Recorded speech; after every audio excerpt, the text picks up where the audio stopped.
ಆತ್ಮೀಯ ವಿದ್ಯಾರ್ಥಿಗಳೇ, ಈಗಾಗಲೇ ನವೋದಯ ಪರೀಕ್ಷೆಗೆ ತಯಾರಿಯನ್ನ ಮಾಡ್ತಾ ಇದ್ದೀರಲ್ವಾ? ನವೋದಯ ಪರೀಕ್ಷೆಯ ಪ್ರಶ್ನೆ ಪತ್ರಿಕೆಯ ಒಂದು ಪ್ಯಾಟರ್ನ್ ನಿಮಗೆ ಈಗಾಗಲೇ ತಿಳಿದಿದೆ. ಇಲ್ಲಿ ಪ್ರಶ್ನೆ ಪತ್ರಿಕೆ 3 ವಿಭಾಗಗಳನ್ನು ಹೊಂದಿರುತ್ತದೆ. ಅದರಲ್ಲಿ 100 ಪ್ರಶ್ನೆಗಳನ್ನು ಅವರು ಕೇಳಿರ್ತಾರೆ. ಅದರಲ್ಲಿ 1ನೇ ಭಾಗ ಮಾನಸಿಕ ಸಾಮರ್ಥ್ಯದ ಪರೀಕ್ಷೆ, ಅಂದ್ರೆ ಮೆಂಟಲ್ ಅಬಿಲಿಟಿ ಟೆಸ್ಟ್ ಅಂತ ಬರುತ್ತೆ. ಇದು ಪ್ರಶ್ನೆ ಸಂಖ್ಯೆ 1 ರಿಂದ 50ರವರೆಗಿರುತ್ತೆ. ಆಮೇಲೆ 2ನೇ ಭಾಗದಲ್ಲಿ ಗಣಿತದ ಪ್ರಶ್ನೆಗಳು, ಅದರಲ್ಲಿ ಅಂಕಗಣಿತದ ಪ್ರಶ್ನೆಗಳು ಹೆಚ್ಚಾಗಿರ್ತವೆ. ಪ್ರಶ್ನೆ ಸಂಖ್ಯೆ 51 ರಿಂದ 75ರವರೆಗಿರುತ್ತೆ. ಆಮೇಲೆ ಭಾಗ 3ರಲ್ಲಿ ಭಾಷೆಗೆ ಸಂಬಂಧಪಟ್ಟಂತಹ ಪ್ರಶ್ನೆಗಳಿರ್ತವೆ. ಪ್ಯಾಸೇಜ್ ಅನ್ನು ಕೊಟ್ಟಿರ್ತಾರೆ, ಅದಕ್ಕೆ ನೀವು ಉತ್ತರವನ್ನು ಬರೀಬೇಕಾಗುತ್ತೆ. ಪ್ರಶ್ನೆ ಸಂಖ್ಯೆ 76 ರಿಂದ 100ರವರೆಗೆ ಪ್ರಶ್ನೆಗಳು ಇರ್ತವೆ. ಈ 3 ವಿಭಾಗಗಳಲ್ಲಿ ನೀವು ಉತ್ತಮ ಅಂಕಗಳನ್ನ ಪಡೆದರೆ ನಿಮಗೆ ಜವಾಹರ್ ನವೋದಯ ವಿದ್ಯಾಲಯದಲ್ಲಿ 6ನೇ ತರಗತಿಗೆ ಪ್ರವೇಶ ಸಿಗುತ್ತೆ. ಹಾಗಾಗಿ ಎಲ್ಲಾ ಪ್ರಶ್ನೆಗಳನ್ನು ನೀವು ಇಲ್ಲಿ ಉತ್ತರಿಸಬೇಕಾಗುತ್ತೆ. ಯಾವುದೇ ಪ್ರಶ್ನೆಗಳನ್ನ ನೀವು ಬಿಡುವ ಹಾಗಿಲ್ಲ. ಪ್ರತಿಯೊಂದು ಪ್ರಶ್ನೆಗೂ 1 ಅಂಕಗಳು ನಿಗದಿಯಾಗಿರುತ್ತವೆ. ಆಮೇಲೆ ಇಲ್ಲಿ ಪ್ರಶ್ನೆ ಪತ್ರಿಕೆಯನ್ನ ಓದಿ ಉತ್ತರವನ್ನ OMR ಶೀಟ್ನಲ್ಲಿ ನೀವು ಶೇಡ್ ಮಾಡಬೇಕಾಗತ್ತೆ. ಅಲ್ಲಿ ಬಾಲ್ ಪಾಯಿಂಟ್ ಪೆನ್ ಅನ್ನ ನೀವು ಬಳಸಬೇಕಾಗತ್ತೆ. ಆಮೇಲೆ ಯಾವುದೇ ಒಂದು ಉತ್ತರವನ್ನ ನೀವು ಬರೆದ ನಂತರ 4 ಆಪ್ಷನ್ಗಳಲ್ಲಿ 1 ಆಪ್ಷನ್ ಅನ್ನು ನೀವು ಬರೆದ ನಂತರ ಮತ್ತೆ ಅದನ್ನ ತಿದ್ದಿ ಉತ್ತರವನ್ನ ಬದಲಾವಣೆ ಮಾಡಲಿಕ್ಕೆ ಅವಕಾಶ ಇರೋದಿಲ್ಲ. ಹಾಗಾಗಿ ಪ್ರಶ್ನೆಗಳನ್ನ ಸರಿಯಾಗಿ ಓದಿಕೊಂಡು ಅದಕ್ಕೆ ಸೂಕ್ತ ಉತ್ತರವನ್ನ ಕಂಡುಹಿಡಿದ ನಂತರನೇ ನೀವು OMR ಶೀಟ್ನಲ್ಲಿ ಶೇಡಿಂಗ್ ಅನ್ನ ಮಾಡಬೇಕಾಗತ್ತೆ. ಹಾಗಾಗಿ ನಿಮ್ಗೆ ಇಲ್ಲಿ ರಫ್ ಕೆಲಸಕ್ಕೆ ಸ್ವಲ್ಪ ಜಾಗವನ್ನು ಸಹ ಬಿಟ್ಟಿರ್ತಾರೆ. ನೀವು ಈ ಒಂದು ಪ್ರಶ್ನೆ ಪತ್ರಿಕೆಯನ್ನ ನಾನಿಲ್ಲಿ ಒಂದು ಬಿಡಿಸಿ ನಿಮ್ಗೆ ತೋರಿಸ್ತೇನೆ. 2015ನೇ ಇಸ್ವಿಯಲ್ಲಿ ಕೇಳಿರುವಂತಹ ಕನ್ನಡ ಮಾಧ್ಯಮದ ಪ್ರಶ್ನೆ ಪತ್ರಿಕೆಯನ್ನ ನಾನು ಇಲ್ಲಿ ಬಿಡಿಸ್ತಾ ಇದ್ದೇನೆ. ಅದನ್ನ ನೀವು ಗಮನವಿಟ್ಟು ನೋಡಿಕೊಂಡು ಸೂಕ್ತ ತಯಾರಿಯನ್ನ ಮಾಡ್ಕೊಳ್ಬೇಕು ಅಂತ ಹೇಳ್ತಾ ಇದ್ದೇನೆ. ಇಲ್ಲಿ ವಿಭಾಗ 1 ಮಾನಸಿಕ ಸಾಮರ್ಥ್ಯ ಪ್ರಶ್ನೆಗಳು. ಇಲ್ಲಿ ಸೂಚನೆಯನ್ನು ಕೊಟ್ಟಿರ್ತಾರೆ. ಆ ಸೂಚನೆಯನ್ನ ನೀವೆಲ್ಲ ಗಮನವಿಟ್ಟು ಓದ್ಕೊಳ್ಬೇಕಾಗತ್ತೆ. ಓದಿದ ನಂತರ ಪ್ರಶ್ನೆಗಳಿಗೆ ಉತ್ತರವನ್ನ ಬರೀಬೇಕು. ಇಲ್ಲಿ ಸೂಚನೆಗಳನ್ನು ಕೊಟ್ಟಿದ್ದಾರೆ ನೋಡಿ. ಪ್ರಶ್ನೆ ಸಂಖ್ಯೆಗಳು 1 ರಿಂದ 5ರಲ್ಲಿ ಪ್ರತಿಯೊಂದರಲ್ಲಿ 1, 2, 3 ಮತ್ತು 4 ಅಂಕೆಗಳುಳ್ಳ 4 ಆಕೃತಿಗಳನ್ನು ಕೊಡಲಾಗಿದೆ. ಈ 4 ಆಕೃತಿಗಳಲ್ಲಿ 3 ಒಂದು ವಿಧದಲ್ಲಿ ಒಂದನ್ನೊಂದು ಹೋಲುತ್ತವೆ ಮತ್ತು ಉಳಿದ 1 ಅವುಗಳಿಂದ ಭಿನ್ನವಾಗಿದೆ. ಹೀಗೆ ಭಿನ್ನವಾಗಿರುವ ಆಕೃತಿಯನ್ನು ಕಂಡುಹಿಡಿಯಿರಿ ಮತ್ತು ಅದರ ಕ್ರಮ ಸಂಖ್ಯೆಯನ್ನು ಇಂಗ್ಲಿಷ್ ಅಂಕೆ 1, 2, 3 ಮತ್ತು 4ರಲ್ಲಿ ಆಯಾ ಪ್ರಶ್ನೆ ಸಂಖ್ಯೆಯ ಮುಂದುಗಡೆ ಬರೆಯಿರಿ ಅಂತ ಹೇಳಿದ್ದಾರೆ. ಈಗ ಇಲ್ಲಿ 1ನೇ ಪ್ರಶ್ನೆಯನ್ನು ನೀವು ಗಮನಿಸಬಹುದು.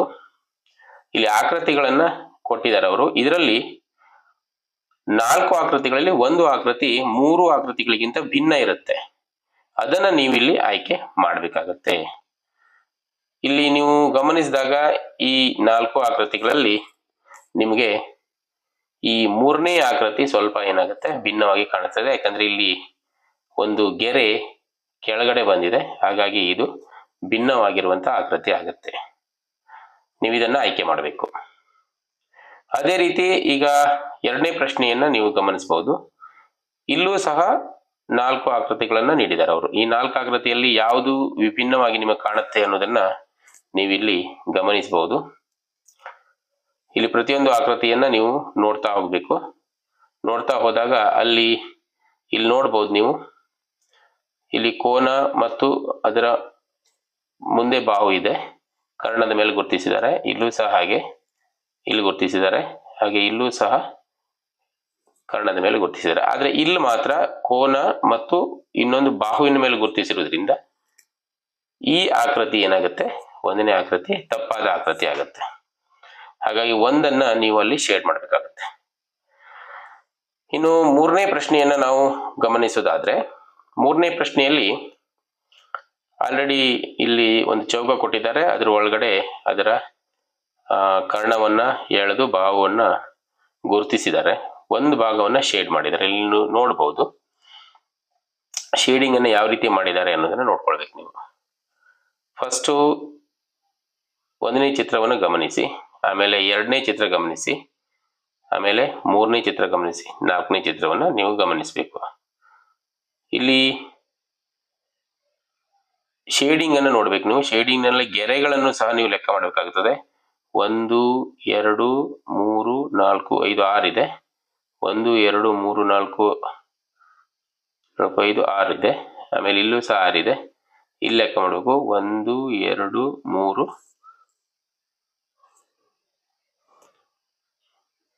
1 2 3 4 ಗೆರೆಗಳನ್ನ ಇಲ್ಲಿ ಹೊಂದಿರೋದ್ರಿಂದ ಇದನ್ನ ನೀವು ನಾಲ್ಕನೇ ಆಪ್ಷನ್ ಅನ್ನ ನೀವು ಇಲ್ಲಿ ಏನ್ ಮಾಡ್ಬೇಕಾಗತ್ತೆ, ತಪ್ಪಾದ ಚಿತ್ರ ಅಂತ ಆಯ್ಕೆ ಮಾಡಬೇಕಾಗ್ತದೆ. ಇನ್ನು ಮುಂದಿನ ಒಂದು ಪ್ರಶ್ನೆಗೆ ಹೋಗೋಣ. ನಾಲ್ಕನೇ ಪ್ರಶ್ನೆ ಇಲ್ಲಿ ನೀವು ಗಮನಿಸಬಹುದು ಚಿತ್ರಗಳನ್ನ. ಇಲ್ಲಿ ನೇರವಾಗಿ ನಿಮಗೆ ಚಿತ್ರ ನೋಡಿಕೊಳ್ಳಿ ಗೊತ್ತಾಗುತ್ತೆ. ಈ ಮೂರು ಆಕೃತಿಗಳು ಮೇಲ್ಗಡೆ ಅರ್ಧ ವೃತ್ತಗಳಿದಾವೆ. ಇಲ್ಲಿ ನೀವು ಇಲ್ಲಿ ಎರಡು ವೃತ್ತಗಳನ್ನ ವೃತ್ತಾಕಾರದ ಚಿತ್ರವನ್ನು ಗಮನಿಸಬಹುದು. ಹಾಗಾಗಿ ಆಪ್ಷನ್ 4 ಇಲ್ಲಿ ತಪ್ಪಾದ ಉತ್ತರ ಆಗುತ್ತೆ. ಇನ್ನು ಐದನೇ ಪ್ರಶ್ನೆ ನೋಡಿ. ಐದನೇ ಪ್ರಶ್ನೆಯಲ್ಲಿ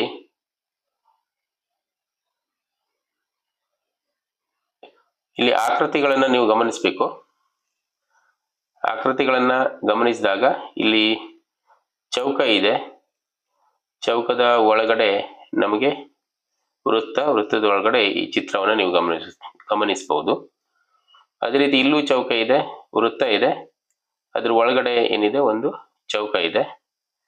ಆಮೇಲೆ ಇಲ್ಲೂ ಸಹ ಚೌಕ, ಆಮೇಲೆ ವೃತ್ತ, ಅದ್ರ ಒಳಗಡೆ ಒಂದು ತ್ರಿಭುಜವನ್ನು ಅವ್ರು ಕೊಟ್ಟಿದ್ದಾರೆ.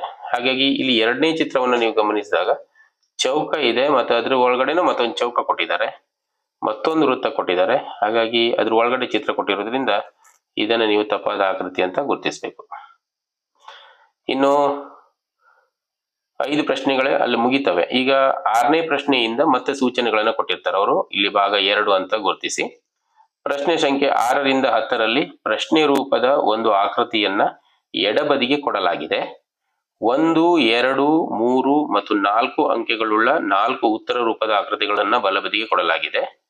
ಈ ಉತ್ತರ ರೂಪದ ಆಕೃತಿಗಳಲ್ಲಿ ಯಾವ ಒಂದು ಆಕೃತಿ ಪೂರ್ಣವಾಗಿ ಪ್ರಶ್ನೆ ರೂಪದ ಆಕೃತಿ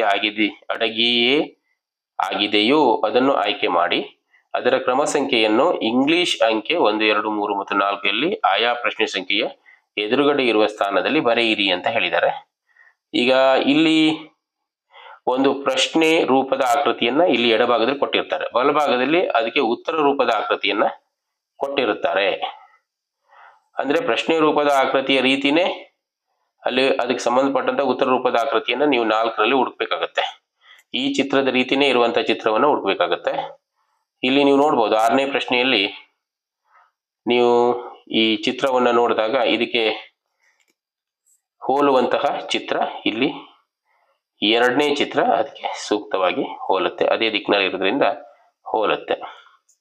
ಇನ್ನು 7ನೇ ಚಿತ್ರಕ್ಕೆ ಹೋಲುವಂತಹ ಚಿತ್ರ ಇಲ್ಲಿ 3ನೇ ಚಿತ್ರ.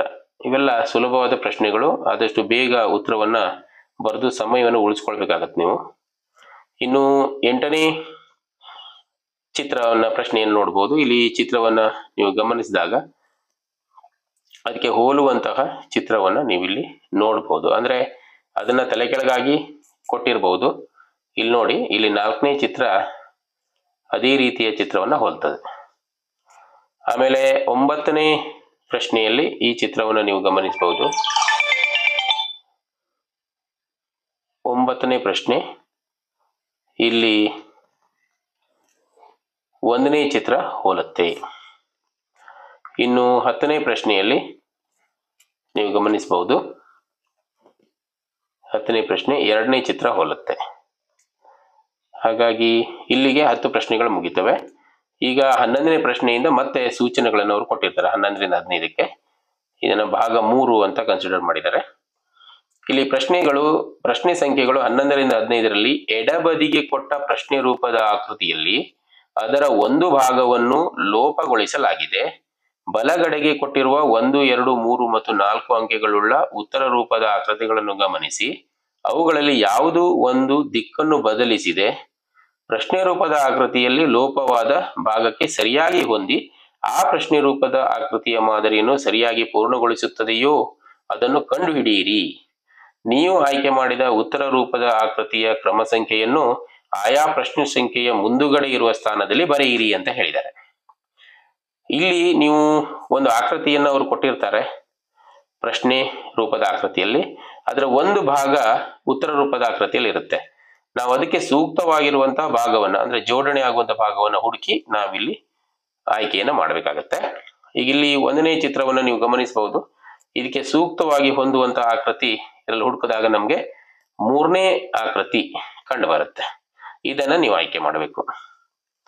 ಇನ್ನು 12ನೇ ಪ್ರಶ್ನೆ ನೋಡಿ.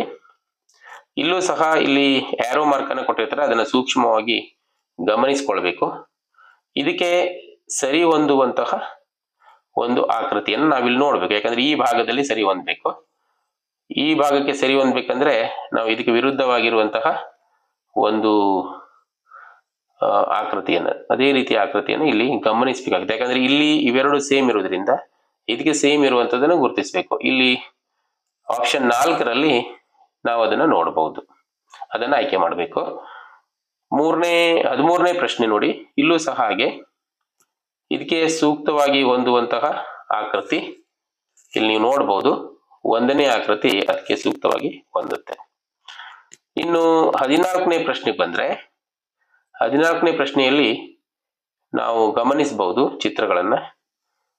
ಇಲ್ಲಿ ಒಂದು ಡಾಟ್ ಕೊಟ್ಟಿದ್ದಾರೆ. ಆ ಡಾಟ್ ಅನ್ನ ನಾವಿಲ್ಲಿ ಏನ್ ಮಾಡ್ಬೇಕಾಗತ್ತೆ, ಗಮನಿಸಬೇಕಾಗತ್ತೆ. ಗಮನಿಸಿಕೊಂಡು ಅದಕ್ಕೆ ಸೂಕ್ತವಾದ ಉತ್ತರವನ್ನ ಬರೀಬೇಕು. ಇಲ್ಲಿ ಆಪ್ಷನ್ 1 ಸರಿಯಾದ ಉತ್ತರ ಆಗತ್ತೆ. ಇನ್ನು 15ನೇ ಪ್ರಶ್ನೆ. ಇಲ್ಲೂ ಸಹ ನೀವು ಗಮನಿಸಬೇಕು. ಚಿತ್ರವನ್ನು ಗಮನಿಸಿದಾಗ ನಿಮಗೆ ಇದಕ್ಕೆ ಹೋಲುವಂಥದ್ದು ಈ ಒಂದು ಸ್ಥಾನದಲ್ಲಿ ಯಾವ್ದು ಬರುತ್ತೆ ಅನ್ನೋದನ್ನ ನೋಡ್ಬೇಕು. ಆಪ್ಷನ್ 2 ಸರಿಯಾದಂತಹ ಉತ್ತರ ಆಗತ್ತೆ. ಇಲ್ಲಿಗೆ 15 ಪ್ರಶ್ನೆಗಳು ಇಲ್ಲಿ ಈ ಭಾಗದಲ್ಲಿ ಮುಗಿತು. ಇನ್ನು 4ನೇ ಭಾಗದಲ್ಲಿ ನೋಡೋಣ. ಇಲ್ಲಿ ಸೂಚನೆಗಳನ್ನ ಓದ್ಕೊಳ್ಬೇಕು ನಾವು. ಅಲ್ಲಿ ಏನು ಸೂಚನೆ ಕೊಟ್ಟಿದ್ದಾರೆ ಅದೇ ಪ್ರಕಾರ ನಾವು ಉತ್ತರವನ್ನ ಬರೀಬೇಕಾಗತ್ತೆ.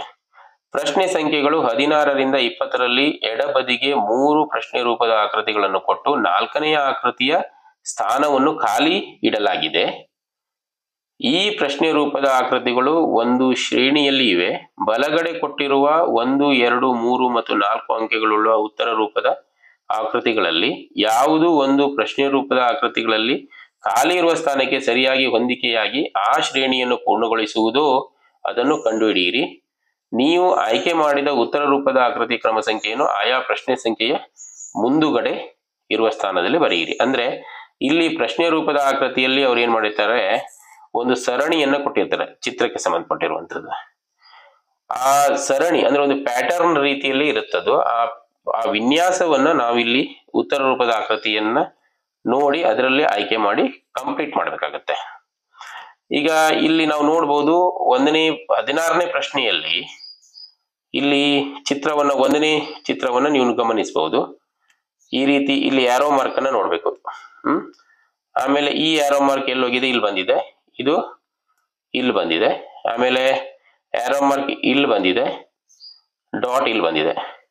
ಹಾಗೆ ನೆಕ್ಸ್ಟ್ ಚಿತ್ರದಲ್ಲಿ ಆರೋ ಮಾರ್ಕ್ ಏನಾಗಬೇಕು, ಕೆಳಗೆ ಬರಬೇಕು. ಅಂದ್ರೆ ಆರೋ ಮಾರ್ಕ್ ಇಲ್ಲಿ ಕೆಳಗೆ ಬಂದಿದೆ ನೋಡಿ, ಡಾಟ್ ಮೇಲೆ ಹೋಗ್ಬೇಕು. ಹಾಗಾಗಿ ಆಪ್ಷನ್ 4 ಇಲ್ಲಿ ಸರಿಯಾದಂತಹ ಉತ್ತರ ಆಗುತ್ತೆ.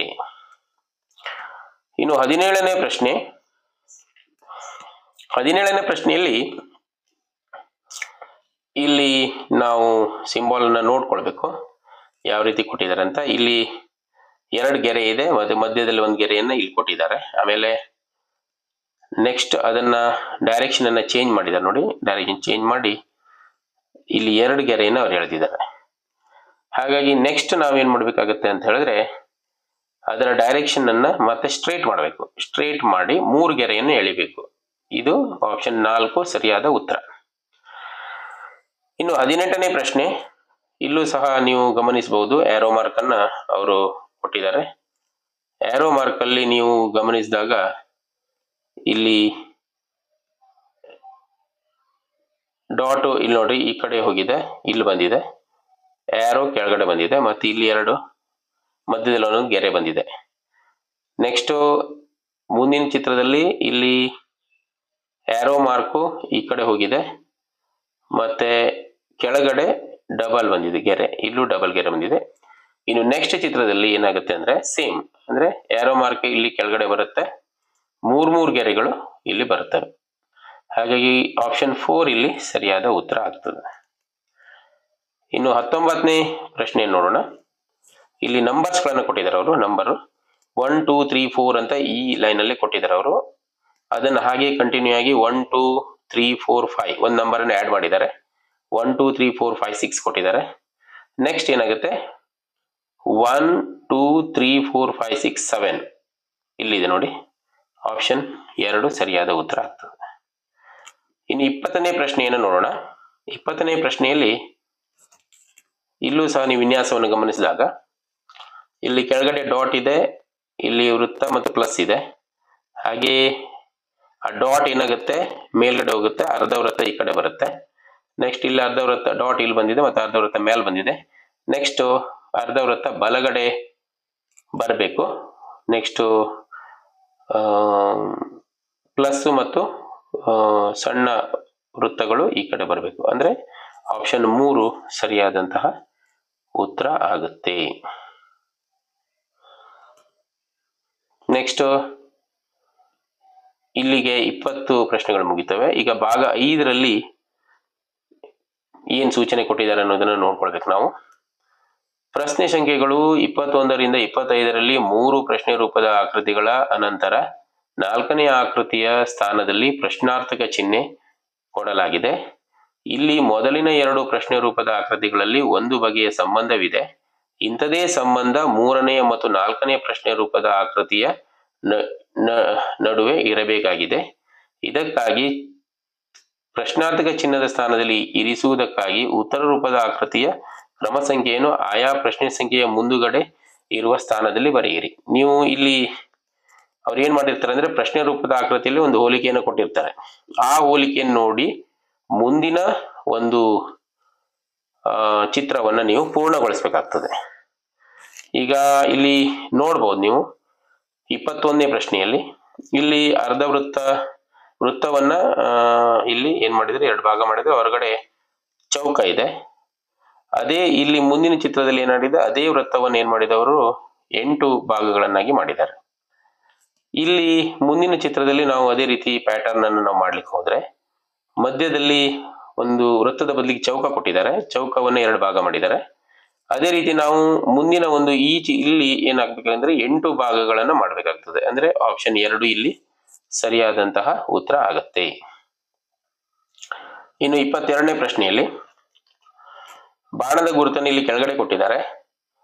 ಇಲ್ಲಿ ನೆಕ್ಸ್ಟ್ ಬಾಣದ ಗುರುತೇನಾಗಿದೆ ಮೇಲೋಗಿದೆ. ಆಮೇಲೆ ಬಾಣದ ಗುರುತಿನ ಡೈರೆಕ್ಷನ್ ಅನ್ನು ಚೇಂಜ್ ಮಾಡಿದ್ರೆ ಇಲ್ಲಿ ನೋಡ್ಬೋದು ನೀವು. ಅದರ ದಿಕ್ಕನ್ನು ನೋಡ್ಬೇಕು. ಆಮೇಲೆ ಇದಕ್ಕೆ ಸಂಬಂಧಪಟ್ಟಂತಹ ಚಿತ್ರವನ್ನ ನೀವು ನೋಡ್ಬೇಕು. ಅಂದ್ರೆ ಈ ಡೈರೆಕ್ಷನ್ ಇಲ್ಲಿ ಮೇಲ್ಗಡೆ ಹೋಗ್ಬೇಕು, ಇದು ಕೆಳಗೆ ಬರಬೇಕು. ಹಾಗಾಗಿ ಆಪ್ಷನ್ 2 ಇಲ್ಲಿ ಸರಿಯಾದ ಉತ್ತರ ಆಗುತ್ತೆ. 23ನೇ ಪ್ರಶ್ನೆ ನೋಡಿ. ತ್ರಿಭುಜ ಇದೆ. ನೆಕ್ಸ್ಟ್ ತ್ರಿಭುಜದ ಬಾಹುಗಳನ್ನ ಇಲ್ಲಿ ವಿಂಗಡಿಸಿ ಅವರು ಈ ಆಕೃತಿಯನ್ನ ಮಾಡಿದ್ದಾರೆ. ಇಲ್ಲಿ ಚೌಕ ಇದೆ, ಚೌಕದ ಭಾಗಗಳನ್ನ ನಾವೇನ್ ಮಾಡ್ಬೇಕಾಗತ್ತೆ ಇಲ್ಲಿ ವಿಂಗಡಿಸ್ಬೇಕಾಗತ್ತೆ. ಅಂದ್ರೆ ಚೌಕದ 4 ಬಾಹುಗಳನ್ನ ವಿಂಗಡಿಸಿ ಇಡಬೇಕಾಗತ್ತೆ ಸಪರೇಟ್ ಆಗಿ. ಇದಕ್ಕೆ ಸೂಕ್ತವಾದಂತಹ ಆಕೃತಿ ಅಂದ್ರೆ ಇದು. ಇನ್ನು 24ನೇ ಪ್ರಶ್ನೆ. ಇಲ್ಲಿ ಒಂದು ಚಿತ್ರ ನೋಡ್ಬೇಕು ನೀವು, ತ್ರಾಪಿಜಾಕಾರದ ರೀತಿಯಲ್ಲಿದೆ. ಅದನ್ನ ಅಡ್ಡ ಇಟ್ಟು ಈ ಕಡೆ ಒಂದು ಮೆಶ್ ರೀತಿ ಅವ್ರು ಮಾಡಿದ್ದಾರೆ. ಅದೇ ರೀತಿ ಇಲ್ಲಿ ನೀವು ಒಂದು ಆಯತ ಮತ್ತು ಅದಕ್ಕೆ ಒಂದು ತ್ರಿಭುಜವನ್ನ ಜೋಡಿಸಿದ್ದಾರೆ. ಅದನ್ನ ನಾವು ಅಡ್ಡ ಇಟ್ಟಾಗ ಅದನ್ನ ಏನ್ ಮಾಡ್ಬೇಕು ಅಡ್ಡ ಇಡಬೇಕು. ಅಡ್ಡ ಇಟ್ಟು ಅದರ ವಿರುದ್ಧ ಭಾಗಕ್ಕೆ ಅರ್ಧ ಭಾಗಕ್ಕೆ ಏನ್ ಮಾಡ್ಬೇಕಾಗತ್ತೆ ನಾವು ಮೆಶ್ ಅನ್ನ ಹಾಕ್ಬೇಕಾಗುತ್ತೆ. ಇಲ್ಲಿ ಸಾಮಾನ್ಯವಾಗಿ ಇಲ್ಲಿ ಕಾಣ್ತದೆ ನೋಡಿ, ಈ ಚಿತ್ರ ಸೂಕ್ತವಾಗ್ತದೆ. ಇನ್ನು 25ನೇ ಪ್ರಶ್ನೆ. 25ನೇ ಪ್ರಶ್ನೆಯಲ್ಲಿ ನೀವು ನೋಡ್ಬೋದು, ಇಲ್ಲಿ ಆರೋ ಮಾರ್ಕ್ ಕಾಣ್ತದೆ. ಆಮೇಲೆ ಇಲ್ಲಿ ಆರೋ ಮಾರ್ಕ್ ಅನ್ನ ಅವರು ಈ ಡೈರೆಕ್ಷನ್ ಅಲ್ಲಿ ಕೊಟ್ಟಿದ್ದಾರೆ, ಡೈರೆಕ್ಷನ್ ಅನ್ನು ಚೇಂಜ್ ಮಾಡಿದ್ದಾರೆ, ದಿಕ್ಕನ್ನ. ಇದು ಸೇಮ್ ಇದೆ. ನೆಕ್ಸ್ಟ್ ಏನ್ ಮಾಡಿದ್ದಾರೆ ಅಂತ ಹೇಳಿದ್ರೆ, ಅವರು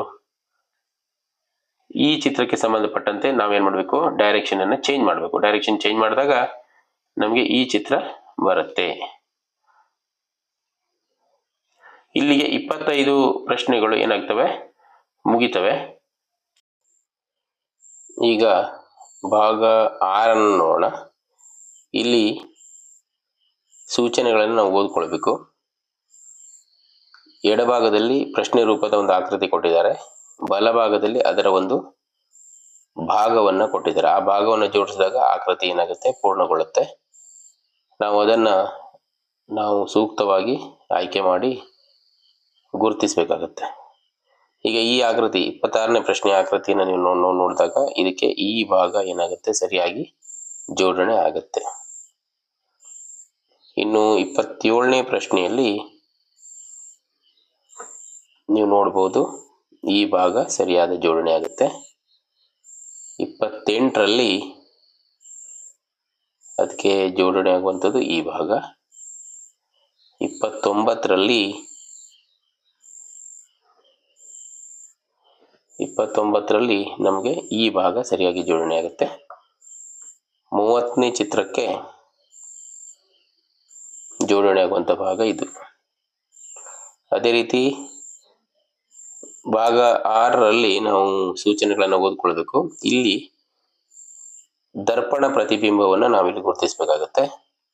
ಅಂದ್ರೆ ಕನ್ನಡಿಯ ಮುಂದೆ ನಾವು ಈ ಒಂದು ಚಿತ್ರ ಅಥವಾ ಅಕ್ಷರವನ್ನು ಇಟ್ಟಾಗ ಅದು ಯಾವ ರೀತಿ ಕಾಣುತ್ತೆ ಅಂತ.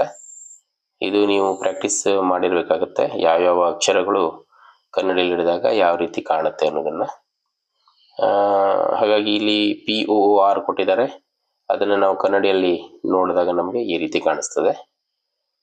ಇನ್ನು 32ನೇ ಆಕೃತಿಯನ್ನು ನಾವು ಕನ್ನಡಿಯಲ್ಲಿ ನೋಡಿದಾಗ ನಮಗೆ ಈ 1ನೇ ಆಕೃತಿ ಕಾಣಿಸುತ್ತೆ. ಇನ್ನು 33ನೇದು ಇಲ್ಲಿ ನೋಡ್ಬೋದು, TAT. ಇವು ಆಕ್ಚುಲಿ ಏನಾಗುತ್ತೆ, ಸಮಮಿತಿ ಅಕ್ಷರಗಳಾಗಿರೋದ್ರಿಂದ ಅವು ದರ್ಪಣದಲ್ಲೂ ಸಹ ಅದೇ ರೀತಿ ಕಾಣಿಸ್ತದೆ. B1 ನಮಗೆ ಅದು ಉಲ್ಟಾ ಕಾಣಿಸ್ತದೆ. ಹಾಗಾಗಿ ನಾವು ಅದಕ್ಕೆ ಸಂಬಂಧಪಟ್ಟಂತಹ ಒಂದು ದರ್ಪಣ ಪ್ರತಿಬಿಂಬ ಇಲ್ಲಿ 4ನೇ ಆಪ್ಷನ್ ಅಲ್ಲಿ ಕಾಣಬಹುದು. ಇನ್ನು 34ನೇ ಪ್ರಶ್ನೆ, ಇಲ್ಲಿ ಒಂದು ಪ್ರಾಣಿ ಚಿತ್ರ ಕೊಟ್ಟಿದ್ದಾರೆ. ಇದನ್ನು ನಾವು ಕನ್ನಡಿಯಲ್ಲಿ ನೋಡಿದಾಗ ತಿರುವು ಮುರುಗಾಗಿ ಈ ರೀತಿ ಕಾಣಿಸ್ತದೆ, 1ನೇ ಆಪ್ಷನ್. 35ನೇ ಪ್ರಶ್ನೆ, ಇದು ಸಹ ಸುಲಭ ಇದೆ. F ಅಕ್ಷರವನ್ನ ನಾವು ನೋಡಿದಾಗ ಕನ್ನಡಿಯಲ್ಲಿ ಈ ರೀತಿ ಕಾಣಿಸುತ್ತೆ. ಇನ್ನು ಭಾಗ 8ರಲ್ಲಿ ಸೂಚನೆಗಳನ್ನು ಓದ್ಕೊಳ್ಬೇಕು. ಇಲ್ಲಿ ಏನು ಕೊಟ್ಟಿದ್ದಾರೆ ಅಂತ ಹೇಳಿದ್ರೆ, ಕೆಲವೊಂದು ಕಾಗದವನ್ನ ಮಡಚಿ ಕತ್ತರಿಸಿ ಬಿಡಿಸಿದಾಗ ನಮಗೆ ಯಾವ ರೀತಿ ಕಾಣಿಸುತ್ತೆ ಅನ್ನೋದನ್ನ ಇಲ್ಲಿ 4 ಆಪ್ಷನ್ ಅಲ್ಲಿ ಕೊಟ್ಟಿರ್ತಾರೆ. ನಾವು ಅದನ್ನ ನೋಡಿ ಆಯ್ಕೆ ಮಾಡಬೇಕು. ಇಲ್ಲಿ ಒಂದು ಫೋಲ್ಡಿಂಗ್ ಈ ರೀತಿ ಮಾಡಿರ್ತಾರೆ, ಇನ್ನೊಂದು ಫೋಲ್ಡಿಂಗ್ ಈ ರೀತಿ ಮಾಡಿರ್ತಾರೆ, ನಂತರ ಇಲ್ಲಿ ಕಟ್ ಮಾಡಿದ್ದಾರೆ. ಅದನ್ನು ಓಪನ್ ಮಾಡಿದಾಗ ನಮಗೆ ಈ ರೀತಿಯ ಆಕೃತಿ ಕಾಣಿಸುತ್ತೆ. ಇನ್ನು 37ರಲ್ಲೂ ಸಹ ನಾವು ನೋಡಬಹುದು, ಒಂದು ಫೋಲ್ಡಿಂಗ್ ಈ ರೀತಿ ಡೈರೆಕ್ಷನ್ ಅಲ್ಲಿ ಮಾಡಿದ್ದಾರೆ, ಇನ್ನೊಂದು ಫೋಲ್ಡಿಂಗ್ ಇಲ್ಲಿ, ನಂತರ ಇಲ್ಲಿ ತ್ರಿಭುಜಾಕಾರದಲ್ಲಿ ಕಟ್ ಮಾಡಿದ್ದಾರೆ. ಅದನ್ನ ನಾವು ಬಿಡಿಸಿದಾಗ ನಮಗೆ ಈ ರೀತಿ ಗೋಚರಿಸುತ್ತೆ. 38ರಲ್ಲಿ ಇಲ್ಲೂ ಸಹ ನಾವು ಇಲ್ಲಿ 2 ಫೋಲ್ಡಿಂಗ್ ಮಾಡಿ ಅವರು ಈ ರೀತಿ ವಿ ಶೇಪಲ್ಲಿ ಕಟ್ ಮಾಡಿದ್ದಾರೆ. ಅದನ್ನು ನಾವು ಬಿಡಿಸಿದಾಗ ನಮಗೆ ಈ ರೀತಿ ಆಕೃತಿ ಕಾಣಿಸುತ್ತೆ. ಇನ್ನು 39ರಲ್ಲಿ ಇದು ಸಹ ಇಲ್ಲಿ 3 ಹೋಲನ್ನು ಮಾಡಿದ್ದಾರೆ. ಅವರು 3 ಹೋಲನ್ನು ಇಲ್ಲಿ ಮಾಡಿರೋದ್ರಿಂದ ನಾವು ಏನು ಮಾಡಬೇಕು, ಅದನ್ನ ಕನ್ನಡಿಯಲ್ಲಿ ಗಮನಿಸಿದಾಗ ಅದನ್ನ ಬಿಡಿಸಿದಾಗ ನಮಗೆ ಈ ರೀತಿ ಆಕೃತಿ ಇಲ್ಲಿ ಕಾಣಿಸ್ತದೆ, 3ನೇ ಆಕೃತಿ. ಇನ್ನು 40ನೇ ಪ್ರಶ್ನೆ ನೋಡ್ಬೋದು ನೀವು. 40ರಲ್ಲಿ 2 ಫೋಲ್ಡಿಂಗ್ ಮಾಡಿ ಒಂದು ಡಾಟ್ ಕೊಟ್ಟಿದ್ದಾರೆ ನೋಡಿ, ಅದನ್ನು ನಾವು ಓಪನ್ ಮಾಡಿದಾಗ ನಮಗೆ ಈ ರೀತಿ ಕಾಣಿಸ್ತದೆ. ಈ ಪ್ರಶ್ನೆಗಳಿಗೆಲ್ಲ ನಾವು ಸುಲಭವಾಗಿ ಉತ್ತರವನ್ನ ಗಳಿಸಬಹುದು. ಇನ್ನು ಭಾಗ 9ರಲ್ಲಿ ಅವರು ಏನ್ ಮಾಡಿದ್ದಾರೆ, ಕೆಲವೊಂದು ಪ್ರಶ್ನೆ ರೂಪದ ಆಕೃತಿಯನ್ನ ಇಲ್ಲಿ ಕೊಟ್ಟಿರ್ತಾರೆ. ಅದರ ಒಳಗಡೆ ಕೆಲವೊಂದು ತುಂಡುಗಳನ್ನು ಕೊಟ್ಟಿರ್ತಾರೆ. ಆ ತುಂಡುಗಳನ್ನು ಜೋಡಿಸಿದಾಗ ನಮಗೆ ಯಾವ ಒಂದು ಆಕೃತಿ ಬರುತ್ತೆ ಅನ್ನೋದನ್ನ ಈ ಉತ್ತರ ರೂಪದಲ್ಲಿ 4 ಉತ್ತರಗಳನ್ನು ಕೊಟ್ಟಿರ್ತಾರೆ. ನಾವು ಅದನ್ನ ಆಯ್ಕೆ ಮಾಡಬೇಕಾಗತ್ತೆ. ಇಲ್ಲಿ ಈ 4 ತುಂಡುಗಳನ್ನು ನಾನು ಸೇರಿಸಿದಾಗ ನನಗೆ ಸಿಗುವಂತಹ ಆಕೃತಿ ಇದು. ಇನ್ನು 42ನೇ ಪ್ರಶ್ನೆ, ಇಲ್ಲೂ ಸಹ ಈ 4 ತುಂಡನ್ನು ನಾವು ಸೇರಿಸಿದಾಗ ನಮಗೆ ಸಿಗುವಂತ ಆಕೃತಿ ಇದು, ಆಪ್ಷನ್ 3. ಇನ್ನು 43ರಲ್ಲಿ ಈ ತುಂಡುಗಳನ್ನು ನಾವು ಸೇರಿಸಿದಾಗ ನಮಗೆ ಸಿಗುವಂತಹ ಆಕೃತಿ ಇದಾಗುತ್ತೆ. ನಂತರ 44ರಲ್ಲಿ ಈ ತುಂಡುಗಳನ್ನು ಸೇರಿಸಿದಾಗ ನಮಗೆ ಸಿಗುವಂತಹ ಆಕೃತಿ ಇದಾಗುತ್ತೆ. 45ರಲ್ಲೂ ಸಹ ನಾವು ತುಂಡುಗಳನ್ನು ಸೇರಿಸಿದಾಗ ನಮಗೆ ಈ ಆಕೃತಿ ಸಿಗ್ತದೆ. ಇನ್ನು ಭಾಗ 10 ನೋಡೋಣ. ಇಲ್ಲಿ ಅವರು ಏನ್ ಮಾಡಿದ್ದಾರೆ ಅಂತ ಹೇಳಿದ್ರೆ,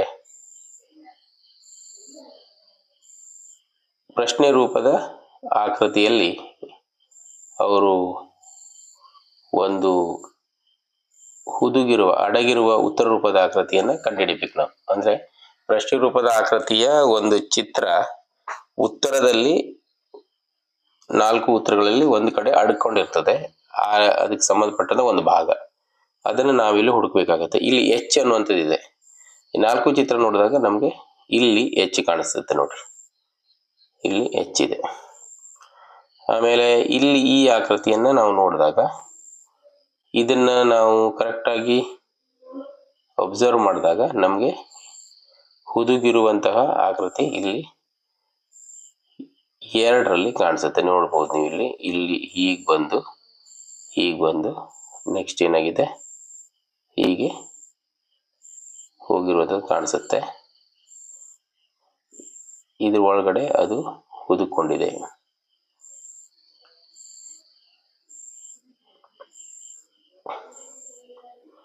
ನೋಡ್ಬೋದು. ಬೇರೆ ಆಕೃತಿಯನ್ನ ನೀವು ಗಮನಿಸಿದಾಗ ನಿಮಗೆ ನೋಡ್ಬೋದು. ನೀವು ಇಲ್ಲಿ ನಾವು ತಗೊಂಡಾಗ ಇದು ಈ ರೀತಿ ಬರ್ತದೆ.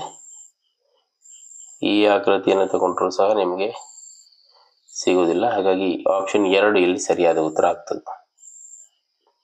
ಇನ್ನು 48ನ್ನು ನಾವು ನೋಡೋದಾದ್ರೆ, 48ರಲ್ಲಿ ಸ್ವಸ್ತಿಕ್ ಮಾರ್ಕ್ ಅನ್ನು ಕೊಟ್ಟಿದ್ದಾನೆ ಅವನು. ಈ ಸ್ವಸ್ತಿಕ್ ಮಾರ್ಕ್ ಯಾವ ಆಕೃತಿಯ ಒಳಗಡೆ ಬರಬಹುದು ಅಂತ ನೋಡಿದಾಗ ಈ ಆಕೃತಿ ಒಳಗಡೆ ಬರುತ್ತೆ. 49ನೇದು ಈ ಒಂದು ಆಕೃತಿ ಇಲ್ಲಿ ಗಮನಿಸಿದಾಗ ನಮಗೆ ಈ ಸುಲಭ ಇದೆ. ಇಲ್ಲಿ ಡೈರೆಕ್ಟ್ ಆಗಿ ನಾವಿಲ್ಲಿ 2ನೇ ಆಪ್ಷನ್ ಅನ್ನು ಚಾಯ್ಸ್ ಮಾಡಬಹುದು. ಇನ್ನು 50ನೇ ಪ್ರಶ್ನೆ ನೋಡಿ. ಇಲ್ಲಿ ವಿ ಶೇಪ್ ಅಲ್ಲಿ ಇದೆ. ಇದು ಎಲ್ಲಿ ಬರುತ್ತೆ ಅನ್ನೋದನ್ನ ನಾವು ನೋಡಬೇಕು. ವಿ ಶೇಪ್ ಅಲ್ಲಿ ಬರುವಂತದ್ದು ಆಪ್ಷನ್ 1. ಇಲ್ಲಿಗೆ ಮಾನಸಿಕ ಸಾಮರ್ಥ್ಯ ಪ್ರಶ್ನೆಗಳು ಮುಗಿತವೆ, 50 ಪ್ರಶ್ನೆಗಳು. ಇನ್ನು ಮುಂದೆ ಅಂಕಗಣಿತಕ್ಕೆ ಸಂಬಂಧಪಟ್ಟಂತಹ ಪ್ರಶ್ನೆಗಳು ಬರ್ತವೆ. ಅದನ್ನ ನಾವೇನ್ ಮಾಡೋಣ, ಈಗ ಬಿಡಿಸೋಣ. ಇಲ್ಲಿ ಒಂದು ಶಾಲೆಯಲ್ಲಿ 51ನೇ ಪ್ರಶ್ನೆ, 704 ಡೆಸ್ಕ್ಗಳಿವೆ. ಅವುಗಳನ್ನು 22 ತರಗತಿಗಳಲ್ಲಿ ಇಡಬೇಕು. ಪ್ರತಿಯೊಂದು ತರಗತಿಯಲ್ಲೂ ಸಮಾನ ಸಂಖ್ಯೆಯ ಡೆಸ್ಕ್ಗಳನ್ನು ಇಡುವುದಾದರೆ ಪ್ರತಿಯೊಂದು ತರಗತಿಯಲ್ಲಿ ಎಷ್ಟು ಡೆಸ್ಕ್ಗಳನ್ನು ಇಡಬಹುದು ಅಂತ ಕೇಳಿದ್ದಾರೆ. ಇದು ಭಾಗಾಕಾರಕ್ಕೆ ಸಂಬಂಧಪಟ್ಟಂತ ಪ್ರಶ್ನೆ. 704 ನಾವು ಏನ್ ಮಾಡಬೇಕು, 22ರಿಂದ ಭಾಗಿಸಿದಾಗ ನಮಗೆ 32 ಬರುತ್ತೆ. ಹಾಗಾಗಿ 32 ಇಲ್ಲಿ ಸರಿಯಾದಂತಹ ಉತ್ತರ ಆಗುತ್ತೆ. ಇನ್ನು 52ನೇ ಪ್ರಶ್ನೆ, 0, 4, 6 ಮತ್ತು 8 ಅಂಕಿಗಳಲ್ಲಿ ಎಲ್ಲವನ್ನೂ, ಅಂದ್ರೆ ಇಲ್ಲಿ ಅಂಕೆಗಳು ಪುನರಾವರ್ತನೆ ಆಗಬಹುದು, ಉಪಯೋಗಿಸಿ ಮಾಡಿದ ಸಂಖ್ಯೆಗಳಲ್ಲಿ ಅತಿ ದೊಡ್ಡ ಹಾಗೂ ಅತಿ ಚಿಕ್ಕ 6 ಅಂಕೆಯ ಸಂಖ್ಯೆಗಳೊಳಗಿನ ವ್ಯತ್ಯಾಸವು ಇದಾಗಿದೆ ಅಂತ ಕೇಳಿದ್ದಾರೆ. ಅಂದ್ರೆ ಇಲ್ಲಿ ನಾವೇನ್ ಮಾಡ್ಬೇಕಾಗುತ್ತೆ ಅಂದ್ರೆ 6 ಅಂಕೆಯ ಸಂಖ್ಯೆಗಳನ್ನು ರಚಿಸ್ಕೊಳ್ಬೇಕು. ಅಂದ್ರೆ ದೊಡ್ಡದೊಂದು ಸಂಖ್ಯೆ ಮತ್ತು ಚಿಕ್ಕದೊಂದು ಸಂಖ್ಯೆಯನ್ನ ರಚಿಸ್ಕೊಳ್ಬೇಕು. ಇಲ್ಲಿ 8 8 8 3 ಸಲ ಬರಿಬಹುದು. ಆಮೇಲೆ ನೆಕ್ಸ್ಟ್ ಬರುವಂಥದ್ದು 6 4 0. ಇದು 6 ಅಂಕಿಯ ಒಂದು ದೊಡ್ಡ ಸಂಖ್ಯೆ ಆಯ್ತು. ಇದು ಚಿಕ್ಕ ಸಂಖ್ಯೆ ಬರೀಬೇಕಂದ್ರೆ 4 0 0 0 ಆಮೇಲೆ 6 8 ಅಂತ ಬರ್ಕೊಳ್ಬೇಕು. ಅಂದ್ರೆ ಇಲ್ಲಿ 0ವನ್ನು ನಾನು 3 ಸಲ ಬಳಸಿದ್ದೇನೆ, ಇಲ್ಲಿ 8 ದೊಡ್ಡ ಸಂಖ್ಯೆನ 3 ಸಲ ಬಳಸಿದ್ದೇನೆ. ಇದನ್ನ ಕಳೆದಾಗ ನಮಗೆ ಎಷ್ಟು ಬರುತ್ತೆ? 2. ನೆಕ್ಸ್ಟ್ ಇಲ್ಲಿ 13 ಉಳಿತು. 13ರಲ್ಲಿ 6 ಹೋದ್ರೆ 7. ಆಮೇಲೆ ಇಲ್ಲಿ 5. ಆಮೇಲೆ ಇಲ್ಲಿ 8 8 ಇಲ್ಲಿ 2 ಬಂತು. ಅಂದ್ರೆ ಇಲ್ಲಿ ಆಪ್ಷನ್ 8ರಲ್ಲಿ 4 14 ಸಾರಿ 4 ಬಂತು. ಆಪ್ಷನ್ 1 ಸರಿಯಾದಂತಹ ಉತ್ತರ ಆಗುತ್ತೆ. ಇನ್ನು 53ನೇ ಪ್ರಶ್ನೆ, ಕೆಳಗಿನವುಗಳಲ್ಲಿ ಯಾವ ಸಂಖ್ಯಾ ಸಮೂಹವು ಅತಿ ದೊಡ್ಡ ಸಂಖ್ಯೆಯಿಂದ ಅತಿ ಚಿಕ್ಕ ಸಂಖ್ಯೆಯ ಕಡೆಗೆ ಹೋಗುತ್ತದೆ ಅಂತ ಕೇಳಿದ್ದೇನೆ. ಅಂದ್ರೆ ಅತಿ ದೊಡ್ಡ ಸಂಖ್ಯೆಯಿಂದ ಅತಿ ಚಿಕ್ಕ ಸಂಖ್ಯೆ ಕಡೆ ಹೋಗ್ಬೇಕು. ಇಲ್ಲಿ ಆಪ್ಷನ್ 4 ನೋಡಿ ನೀವು. 82,341 ಇದೆ, 81,427, 63,178, 16,378 ಇದೆ. ಇನ್ನು 54 ಪ್ರಶ್ನೆ, 70 ಹಾಗೂ 80ರ ಮಧ್ಯದ ಎಲ್ಲಾ ಅವಿಭಾಜ್ಯ ಸಂಖ್ಯೆಗಳ ಮೊತ್ತವು ಅಂತ ಕೇಳಿದ್ದಾರೆ. ಇಲ್ಲಿ 70 ಮತ್ತು 80ರ ಮಧ್ಯೆ ಯಾವ್ಯಾವ ಅವಿಭಾಜ್ಯ ಸಂಖ್ಯೆ ಇದೆ ಅನ್ನೋದು ನೋಡ್ಬೇಕು ನಾವು. 71, ಆಮೇಲೆ 73 ಬರ್ತದೆ, ಆಮೇಲೆ 79 ಬರ್ತದೆ. ಇದನ್ನು ನಾನು ಕೂಡಿಸಿದಾಗ 9 3 1 4 9 13 22 223 ಸರಿಯಾದಂತ ಉತ್ತರ ಆಗ್ತದೆ. ಇನ್ನು 55ನೇ ಪ್ರಶ್ನೆ ನೋಡೋಣ. ಇಲ್ಲಿ ಅವನು ಏನ್ ಕೊಟ್ಟಿದ್ದಾರೆ ನೋಡಿ. ಈ ಕೆಳಗಿನವುಗಳನ್ನು ಸರಳಗೊಳಿಸಿ ಫಲಿತಾಂಶವನ್ನು ಶೇಕಡಾದಲ್ಲಿ ಬರೆಯಿರಿ ಅಂತ ಕೊಟ್ಟಿದ್ದಾರೆ. ಅಂದ್ರೆ ಇಲ್ಲಿ ನಾವು ಇದನ್ನು ಸುಲಭವಾಗಿ ಸರಳಗೊಳಿಸಬಹುದು. 17ರಿಂದ ನೀವು ಇದನ್ನು ಛೇದ ಹೊಡ್ರಿ. 17 1ಲೆ, ಇಲ್ಲಿ 17 2ಲೆ, ಅಂದ್ರೆ 0.2 ಬಂತು. ನಂತರ ಇಲ್ಲಿ 6 ಇದೆ 0 ಬರ್ತದೆ. 68 ತಕೊಂಡ್ರೆ 17 4ಲೆ, ಅಂದ್ರೆ 0.204 ಗುಣಿಸು 4 ನೀವು ಮಾಡಬೇಕು. ಇದು ಮಾಡಿದಾಗ ನಿಮಗೆ 0.816 ಬರ್ತದೆ. ಅಂದ್ರೆ 0.816 ಸರಿಯಾದಂತ ಉತ್ತರ ಆಗ್ತದೆ.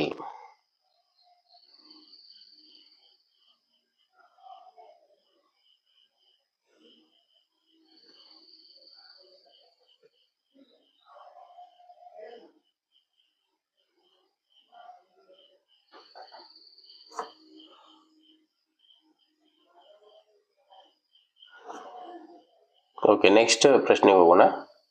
56, 2ನೇ 1 ಪ್ಲಸ್ 8ನೇ 3 ಪ್ಲಸ್ 16ನೇ 7 ಇದಕ್ಕೆ ಸಮಾನವಾದ ದಶಮಾಂಶ ಯಾವುದು ಅಂತ ಕೇಳಿದ್ದಾರೆ ಅವರು. ನಾವು ಏನ್ ಮಾಡ್ಕೊಳ್ಬೇಕು, ಇದನ್ನು ಸುಲಭವಾಗಿ ಮಾಡ್ಬೇಕಾದ್ರೆ ಪ್ರತಿಯೊಂದನ್ನು ದಶಮಾಂಶಕ್ಕೆ ಮಾಡೋದಕ್ಕಿಂತ ಫಸ್ಟ್ ನಾವು ಇದನ್ನ ಏನ್ ಮಾಡ್ಕೊಳ್ಬೇಕು, ಕೂಡಿಸ್ಬೇಕು. ಈ ಭಿನ್ನರಾಶಿಯನ್ನು ಕೂಡಿಸಿದಾಗ ನಮಗೆ ಎಷ್ಟು ಬರುತ್ತೆ? ಫಸ್ಟ್ ಲಸ ತಕೊಳ್ಬೇಕು. ಲಸ 16, ಇಲ್ಲಿ 2 8ಲೆ 16 ಅಂದ್ರೆ 8 ಬಂತು,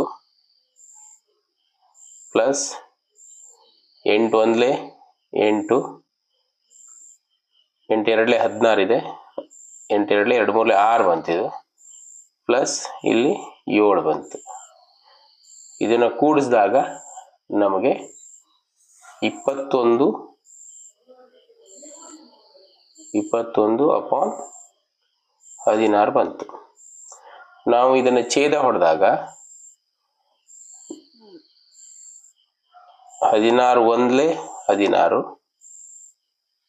ನೆಕ್ಸ್ಟ್ ಪಾಯಿಂಟ್ ಬಂತು, ನೆಕ್ಸ್ಟ್ 5 ಉಳಿತಲ್ವಾ, 16 ಮೂರ್ಲೆ 48, 2 ಉಳಿತು, 16 ಒಂದ್ಲೆ 16 ಮತ್ತು 4 ಉಳಿತು, 16 ಎರಡ್ಲೆ 32, 8 ಉಳಿತು, 16 ಐದ್ಲೆ 80. ಅಂದರೆ 1.3125 ಉತ್ತರ ಬರುತ್ತೆ.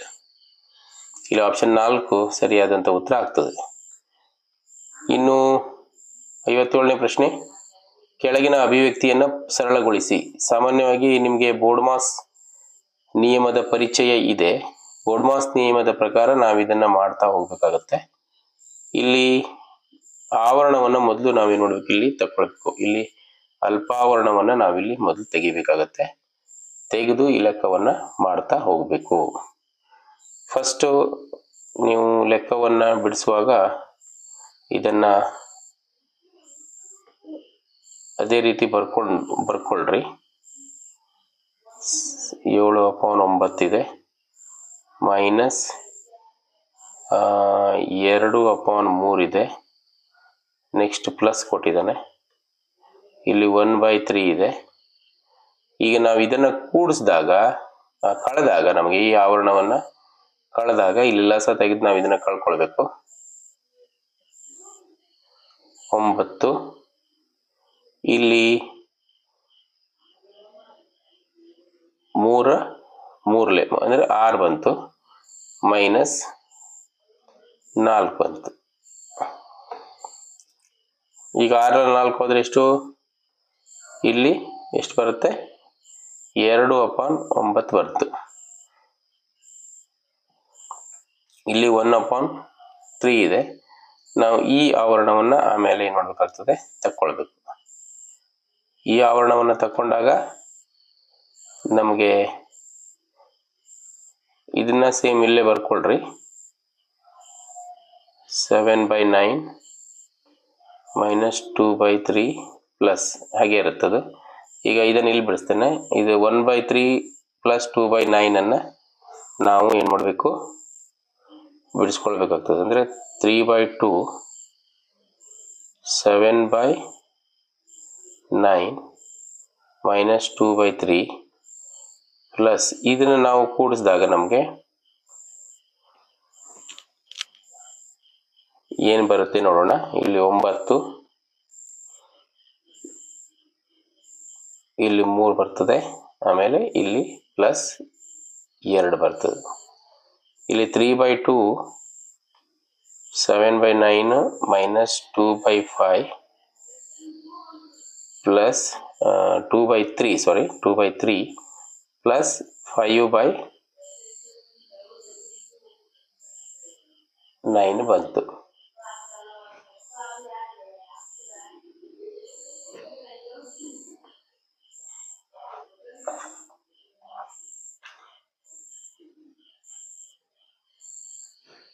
ಆಮೇಲೆ ನಾವೇನು ಮಾಡಬೇಕು, ಇದನ್ನ ಫಸ್ಟು ಇದನ್ನ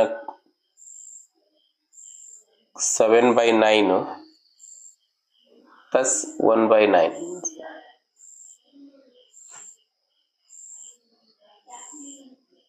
ಇಲ್ಲಿ ಮೈನಸ್ ಇದೆ. ನಾವು ಇಲ್ಲಿ 2/9 ಪ್ಲಸ್ 1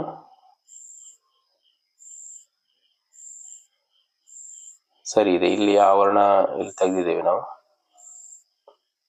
ಈ ಆವರಣ ತೆಗೆದಿದ್ದೇವೆ. ಈ ಆವರಣ ತೆಗೆದಾಗ ನಮಗೆ ಇಷ್ಟು ಬಂದಿದೆ, 5/9 ಬಂದಿದೆ. 5/9 ಅನ್ನು ನಾವೇನು ಮಾಡಬೇಕು, 7ಗೆ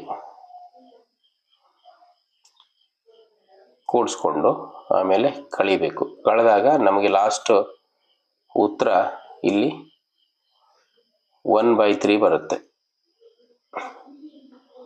1/3 ಆನ್ಸರ್ ಬರುತ್ತೆ. ಇದನ್ನು ಕಂಟಿನ್ಯೂ ಮಾಡಿ ನೀವು ನೋಡ್ಬೋದು.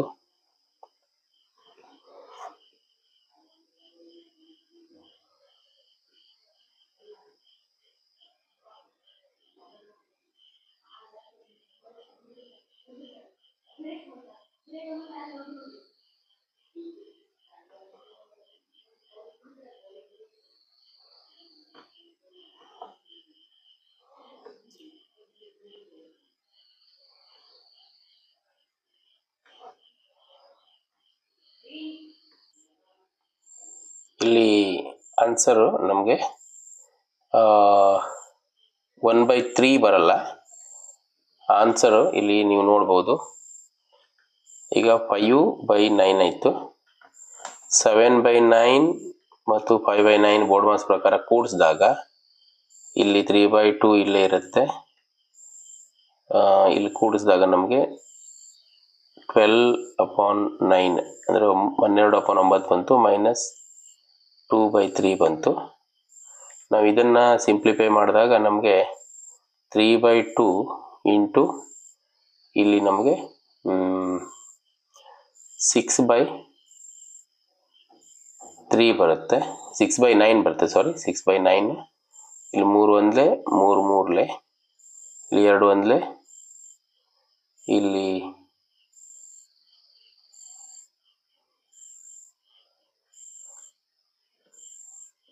ಮೂರಲೆ ಬರುತ್ತೆ, 2 ಮೂರಲೆ, 3 3 ಕ್ಯಾನ್ಸಲ್ ಆಯಿತು, 1 ಬಂತು. ಆನ್ಸರ್ ಇಲ್ಲಿ ನಮಗೇನು 1 ಸರಿಯಾದಂಥ ಉತ್ತರ ಆಗ್ತದೆ. ಇನ್ನು ಮುಂದಿನ ಪ್ರಶ್ನೆಯನ್ನು ನಾವು ನೋಡೋದಾದರೆ 58ನೇ ಪ್ರಶ್ನೆ. ಇಲ್ಲಿ ಒಂದು ಆಯತಘನ ಕೊಟ್ಟಿದ್ದಾನೆ, ಅದರ ಪರಿಮಾಣ ಅಂದರೆ ಘನಫಲ ಎಷ್ಟು ಅಂತ ಕೇಳಿದ್ದಾರೆ. ಈಗ ಘನಫಲ ಕಂಡುಹಿಡಿಯೋ ಸೂತ್ರ ನಿಮಗೆ ಗೊತ್ತಿದೆ ಆಲ್ರೆಡಿ. 2 ಗುಣಿಸು 3 ಗುಣಿಸು 5 ಮಾಡಬೇಕು. ಉದ್ದ ಗುಣಿಸು ಅಗಲ ಗುಣಿಸು ಎತ್ತರ ಅಂತ ಮಾಡಿದಾಗ ನಮಗೆ 2 ಮೂರಲೆ 6, 6 5 30 ಕ್ಯೂಬಿಕ್ ಸೆಂಟಿಮೀಟರ್ ಬರುತ್ತೆ. ಇಲ್ಲಿ ಆಪ್ಷನ್ 3 ಸರಿಯಾದಂಥ ಉತ್ತರ ಆಗ್ತದೆ. ಇನ್ನು 59ನೇ ಪ್ರಶ್ನೆ ಹೋಗೋಣ. 2 ಸಂಖ್ಯೆಗಳ ಉತ್ಪನ್ನವು 3.92, ಅವುಗಳಲ್ಲಿ ಒಂದು ಸಂಖ್ಯೆಯು ಇನ್ನೊಂದರ 2 ಪಾಲಿನಷ್ಟಿದ್ದರೆ ದೊಡ್ಡ ಸಂಖ್ಯೆ ಯಾವುದು ಅಂತ ಕೇಳಿದ್ದಾರೆ. ಇಲ್ಲಿ ನೀವು ಸುಲಭವಾಗಿ ಉತ್ಪನ್ನ ಅಂತ ಕೊಟ್ಟಿರೋದ್ರಿಂದ ನಾವು ಆ 2 ಸಂಖ್ಯೆಗಳನ್ನು ನಾವಿಲ್ಲಿ ಎಕ್ಸ್ ಅಂತ ತಗೊಳ್ತೇವೆ. ಒಂದನೇ ಸಂಖ್ಯೆ ಎಕ್ಸ್ ಅಂತ ತಗೊಳ್ತೇನೆ. ಒಂದು ಸಂಖ್ಯೆ ಇನ್ನೊಂದ್ರೆ 2 ಪಾಲು ಅಂತ ಹೇಳಿದ್ದೇನೆ, ಇನ್ನೊಂದು ಸಂಖ್ಯೆ 2x ಆಗುತ್ತೆ. ಗುಣಿಸಿದಾಗ ನಮಗೆ 3.92 ಬರುತ್ತೆ. ಈಗ ಇದನ್ನು ಗುಣಿಸಿದಾಗ ನಮಗೆ 2x² = 3.92, x² = 3.92/2 ಮಾಡಿದಾಗ ನಮಗೆ ಇಲ್ಲಿ ಛೇದ ಹೊಡೆದ್ರೆ ಉತ್ತರ 2 ಒಂದಲೇ 2 ಒಂದಲೇ 1.96 ಬರುತ್ತೆ. ಈಗ 1.96 ಅಂದರೆ x² 1.96 ಅಂದರೆ ನಾವು ಅದನ್ನು ವರ್ಗಮೂಲ ಮಾಡಿದಾಗ ನಮಗೆ 196 ವರ್ಗಮೂಲ ನಮಗೆ ಗೊತ್ತಿದೆ 1.4. ಇಲ್ಲಿ 14ರ ವರ್ಗಮೂಲ 1.4 ನಮಗೆ ಸರಿಯಾದಂತಹ ಉತ್ತರ ಆಗುತ್ತೆ.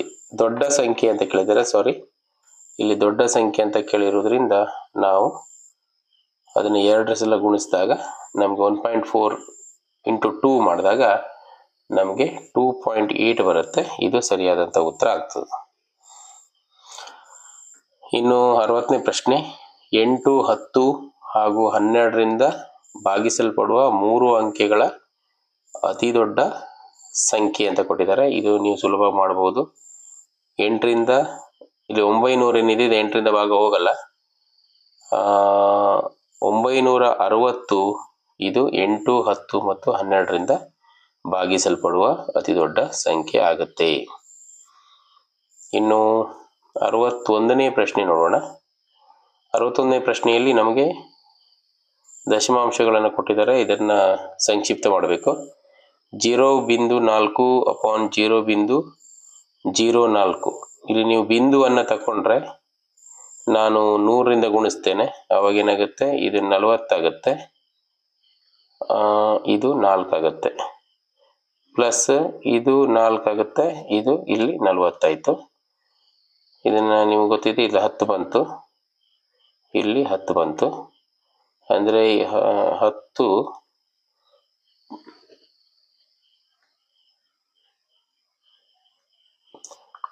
10 ಪ್ಲಸ್ ಇದು 1/10 ಅಂತ ಹೇಳಿದ್ರೆ 0.1 ಆಯ್ತು.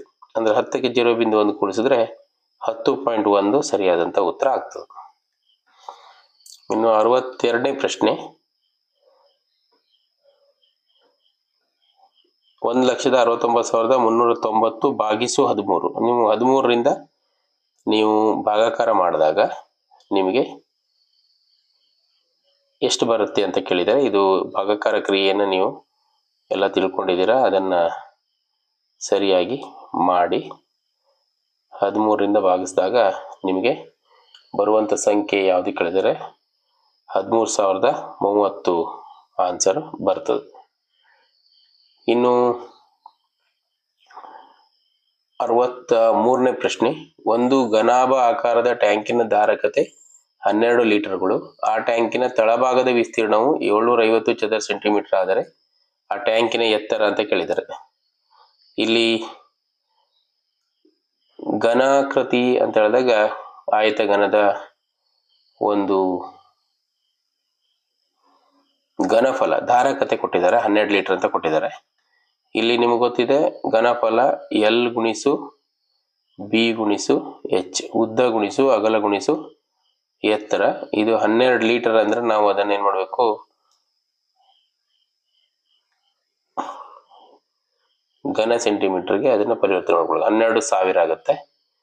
ಈಗ L ಇಂಟು B ಕೊಟ್ಟಿದ್ದಾನೆ, ಎಷ್ಟು 750 ಅಂದ್ರೆ ಪಾದ, ಆ ತಳಭಾಗದ ವಿಸ್ತೀರ್ಣ ಕೊಟ್ಟಿದ್ದಾನೆ. H ಅನ್ನ ನಾವಿಲ್ಲಿ ಕಂಡುಹಿಡಿಬೇಕು. 12,000 ಕೊಟ್ಟಿದ್ದಾರೆ, ಹಾಗಾಗಿ 12,000ವನ್ನ ನಾವು 750ರಿಂದ ಭಾಗಿಸಿದಾಗ ನಮಗೆ 16 ಆನ್ಸರ್ ಬರುತ್ತೆ. ಇದನ್ನ ಛೇದ ಹೊಡೆದಾಗ 16 ಬರುತ್ತೆ, ಹಾಗಾಗಿ 16 ಸೆಂಟಿಮೀಟರ್ ಅದರ ಎತ್ತರ ಆಗುತ್ತೆ. ಇನ್ನು 64ರ ಪ್ರಶ್ನೆ, 20 ಸೆಂಟಿಮೀಟರ್ 10 ಸೆಂಟಿಮೀಟರ್ 30 ಸೆಂಟಿಮೀಟರ್ ಆಯಾಮಗಳಿರುವ ಒಂದು ಘನಾಭ ಆಕಾರದ ಪಾತ್ರೆಯಲ್ಲಿ ಸಂಗ್ರಹಿಸಬಹುದಾದ ಹಾಲಿನ ಪ್ರಮಾಣ ಅಂತ ಕೇಳಿದ್ದಾರೆ. ನಾವು ಇದನ್ನ ಏನ್ ಮಾಡ್ಬೇಕು, ಗುಣಿಸ್ಕೊಳ್ಬೇಕು. 20 10 30 ಗುಣಿಸಿದಾಗ ನಮಗೆ 6,000 ಬರುತ್ತೆ. 6,000 ಘನ ಸೆಂಟಿಮೀಟರ್ ಬಂತು. ನಾವು ಅದನ್ನ ಲೀಟರ್ ಮಾಡಬೇಕು ಅಂದ್ರೆ ಅದನ್ನ ಏನ್ ಮಾಡಬೇಕು, 1,000ದಿಂದ ಭಾಗಿಸ್ಬೇಕು. 1,000ರಿಂದ ಭಾಗಿಸಿದಾಗ ನಮ್ಗೆ ಏನ್ ಸಿಗುತ್ತೆ, 6 ಬರುತ್ತೆ. 6 ಲೀಟರ್ಗಳು ಸರಿಯಾದಂತ ಉತ್ತರ. ಇನ್ನು 65ನೇ ಪ್ರಶ್ನೆ, ಒಂದು ಪಾರ್ಕಿಂಗ್ ಸ್ಥಳದಲ್ಲಿರುವ ಪ್ರತಿ 8 ಕಾರುಗಳಲ್ಲಿ ಒಂದು ನೀಲಿ ಬಣ್ಣದ್ದು, ಹಾಗಾದ್ರೆ ಆ ಸ್ಥಳದಲ್ಲಿರುವ ನೀಲಿ ಕಾರುಗಳ ಶೇಕಡ ಎಷ್ಟು ಕೇಳಿದ್ದಾರೆ. ಇಲ್ಲಿ ಪ್ರತಿ 8 ಕಾರುಗಳಲ್ಲಿ ಒಂದು ನೀಲಿ, ಶೇಕಡ ಮಾಡಬೇಕಂದ್ರೆ ನೀವೇನ್ ಮಾಡ್ಬೇಕು, 100ರಿಂದ ಗುಣಿಸ್ಬೇಕು. ಇದನ್ನ ನೀವು ಛೇದ ಹೊಡೆದಾಗ ನಿಮಗೆ 12.5 ಆನ್ಸರ್ ಬರುತ್ತೆ. ಇಲ್ಲಿ ಆಪ್ಷನ್ 4 ಸರಿಯಾದಂತ ಉತ್ತರ ಆಗ್ತದೆ. ಇನ್ನು 66ನೇ ಪ್ರಶ್ನೆ, ಇಬ್ಬರು ವಯಸ್ಕರ ವಯಸ್ಸುಗಳ ಉತ್ಪನ್ನ 770, ಅವರ ವಯಸ್ಸುಗಳ ಮೊತ್ತ ಎಷ್ಟು ಅಂತ ಕೇಳಿದ್ದಾರೆ. ಈಗ ಗುಣಲಬ್ಧ ಕೊಟ್ಟಿದ್ದಾನೆ, ಅಂದ್ರೆ ಗುಣಲಬ್ಧ ಎಷ್ಟು, ಗುಣಲಬ್ಧ 770. ಈಗ ಮೊತ್ತ ಎಷ್ಟು ಅಂತ ಕೇಳಿದ್ದಾರೆ. ನೀವು ಇದನ್ನ ಏನ್ ಮಾಡಬೇಕು, 770ಅನ್ನ ನೀವು ಅಪವರ್ತಿಸಿದಾಗ ನಿಮಗೆ 2 3 6, 1 ಉಳಿತು, 2 8 16, 1 ಉಳಿತು, 2 5. ನೆಕ್ಸ್ಟ್ 5ರಿಂದ ಮಾಡಿ, 5 7 35, 5 7 35. ನೆಕ್ಸ್ಟ್ 7ರಿಂದ, ನೆಕ್ಸ್ಟ್ 11ರಿಂದ ಮಾಡಿ. ಈಗ ನಾವು ಏನ್ ಮಾಡಬೇಕು, ಇವುಗಳ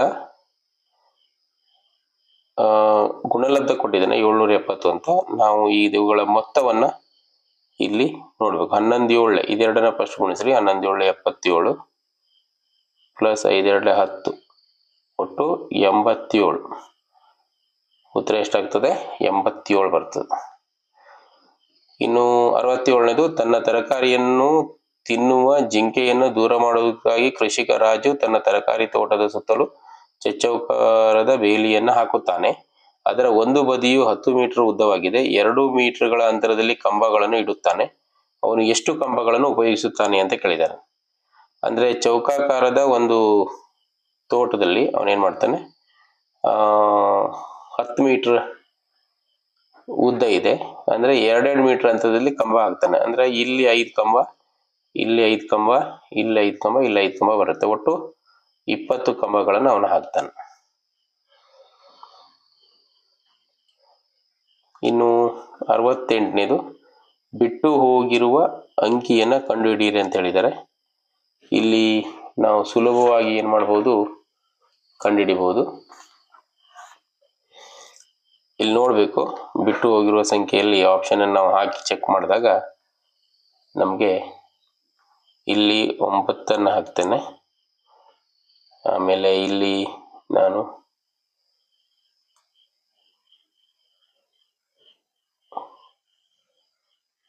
1 ಹಾಕ್ತೇನೆ. 1. ನೆಕ್ಸ್ಟ್ ಇಲ್ಲಿ ಸ್ಟಾರ್ ಮಾರ್ಕಿಗೆ ನಾನು ಇಲ್ಲಿ 9 ಹಾಕ್ತೇನೆ. ಸಾರಿ,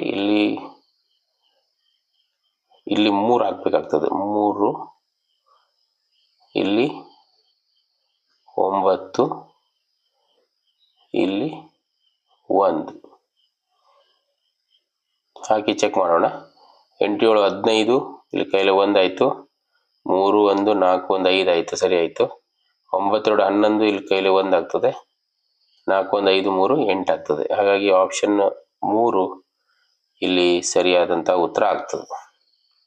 ಇನ್ನು 69ನೇ ಪ್ರಶ್ನೆ, 278.10 ಭಾಗಿಸು 13.5 ಇದೆ.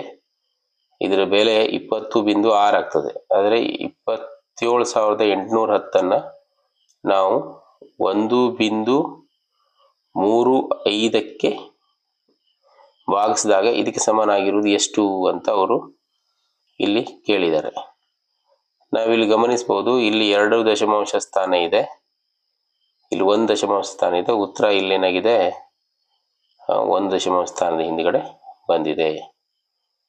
ಹಾಗಾಗಿ ಇಲ್ಲಿ 1, 2 ಇಲ್ಲಿ ಯಾವುದೇ ದಶಮಾಂಶ ಸ್ಥಾನಗಳನ್ನ ನಾವು ನೋಡಿಲ್ಲ, ಯಾವುದೇ ದಶಮಾಂಶ ಸ್ಥಾನ ಇಲ್ಲ. ಇಲ್ಲಿ 2 ದಶಮಾಂಶ ಸ್ಥಾನದ ಹಿಂದ್ಗಡೆ ಇರುವುದರಿಂದ ನಾವು ಇಲ್ಲಿ 27,810 ನಾವು 1.35ರಿಂದ ಭಾಗಿಸಿದಾಗ ನಮಗೆ 20,600 ಸಿಗುತ್ತೆ. 2 ಸ್ಥಾನ, ಇಲ್ಲಿ 2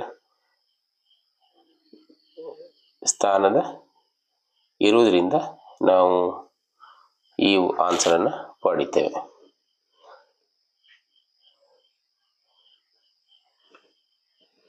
ನೆಕ್ಸ್ಟ್ 70ನೇ ಪ್ರಶ್ನೆ, ಒಂದು ರೈಲು ಗಾಡಿಯು ಅಪರಾಹ್ನ 1:45ಕ್ಕೆ ಒಂದು ನಿಲ್ದಾಣದಿಂದ ಗಂಟೆಗೆ 96 ಕಿಲೋಮೀಟರ್ ವೇಗದಲ್ಲಿ ಹೊರಡುತ್ತದೆ.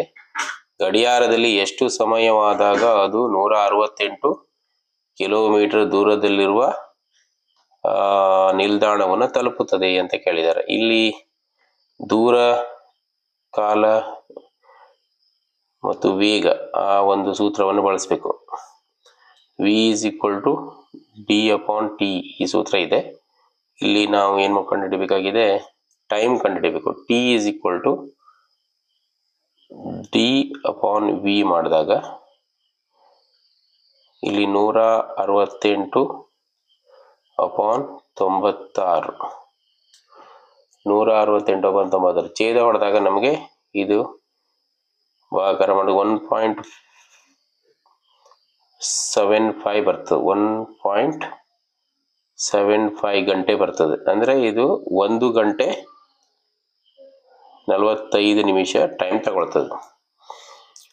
1 ಗಂಟೆ 45 ನಿಮಿಷಕ್ಕೆ ನಾವು ಮತ್ತೆ 1 ಗಂಟೆ 45 ನಿಮಿಷವನ್ನು ಕೂಡಿಸಿದಾಗ ನಮಗೆ 3 ಗಂಟೆ 30 ನಿಮಿಷ, ಅಂದ್ರೆ 3 ಗಂಟೆ 30 ನಿಮಿಷ ಅಂದ್ರೆ ಅಪರಾಹ್ನ, ಇಲ್ಲಿ ಎರಡನೇ ಆಪ್ಷನ್ 3 ಗಂಟೆ 30 ನಿಮಿಷಕ್ಕೆ ಹೋಗಿ ತಲುಪುತ್ತೆ.